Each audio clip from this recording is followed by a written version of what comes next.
Ramstein, Ukraine Defense Contact Group 25th meeting. Did expectations meet the results?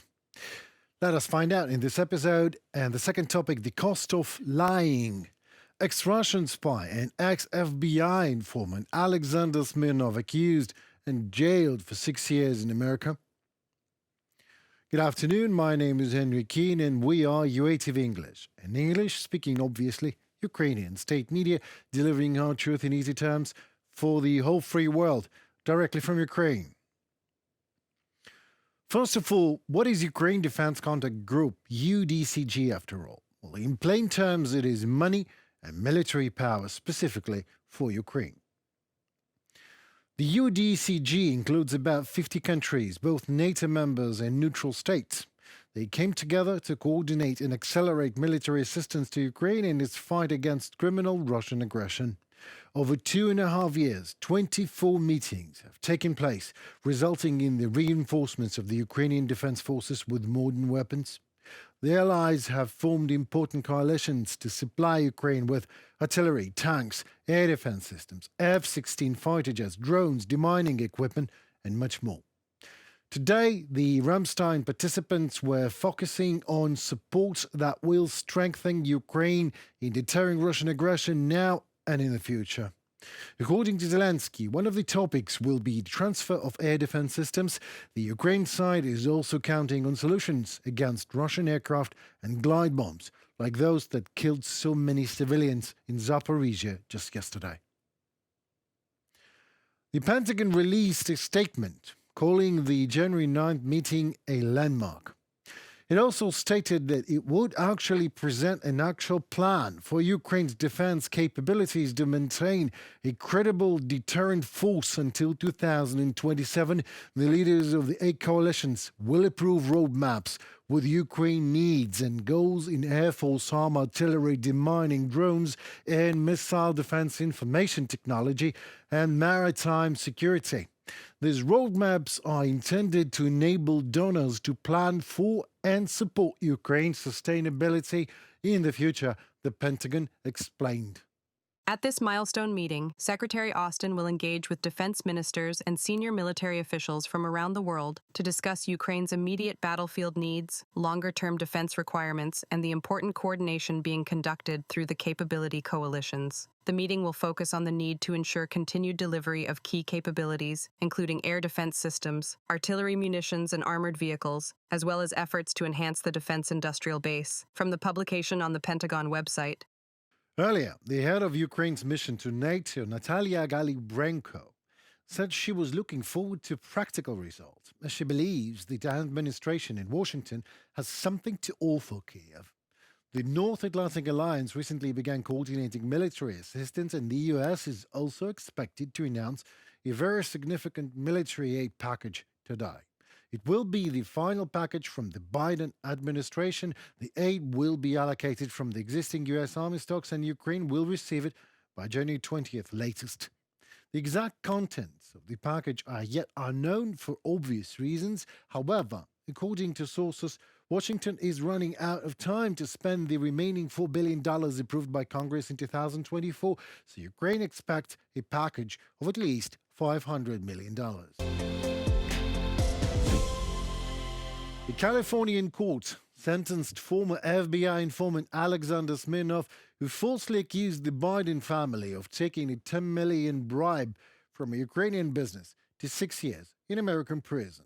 Smirnov is accused of tax evasion and making false statements that U.S. President Joe Biden and his son Hunter Biden each received $5 million from Ukrainian energy company Burisma.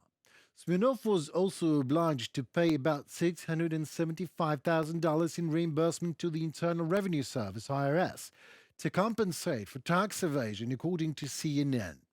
During the investigation, Smirnov alleged that members of Burisma's management team told him in 2015 and 2016 that they hired Hunter Biden to defend the company against legal issues in the United States and gave him a $10 million bribe. Special Prosecutor David Weiss, who led the investigation, said Smirnov has slandered Biden, Citing personal animosity born in the Soviet Union, Smirnov emigrated to Israel with his family as a child and later moved to the US. He became a naturalized citizen and an informant for the FBI. According to prosecutors, he later began to express bias against Biden and invented a narrative about bribery in Ukraine to harm Biden's campaign against Donald Trump in 2020. According to the court, Smirnov also had ties to Russian intelligence services. He was arrested in Nevada in February 2024 when he returned to the United States from abroad. I liked literally everything about the whole thing. How Smirnov faced a maximum sentence of 35 years, by the way, in prison, but under the terms of the agreement he made with prosecution, he was due 4 to 6 years and a fine. Smirnov's defense insisted on 4 years, noting, and I just loved that part, that the man, I quote, suffers from serious eye-related health problems and a lengthy sentence would unreasonably prolong his suffering. I wonder, what is this eye-related problem? Compulsive eye-rolling, maybe? Or maybe Russian spy and FBI informant Smirnov can't look people in the eye anymore. This way or another, Special Prosecutor Weiss should consider sending Smirnov to Ukraine. I am absolutely confident we can end his unreasonably prolonged suffering here once and for all. Was also fun to watch how outgoing President Biden unconditionally pardons his son, Hunter, in December before the verdict in both cases. Biden pardons Biden. Why am I not surprised? But let me note something about Smirnov here. The case is actually a finest example of how Russia does things wherever and whenever it comes, and where it cannot intervene militarily or simply kill, as it was a case with Skripal's. For example, it is always slandering, lying, invented narratives, and blackmail.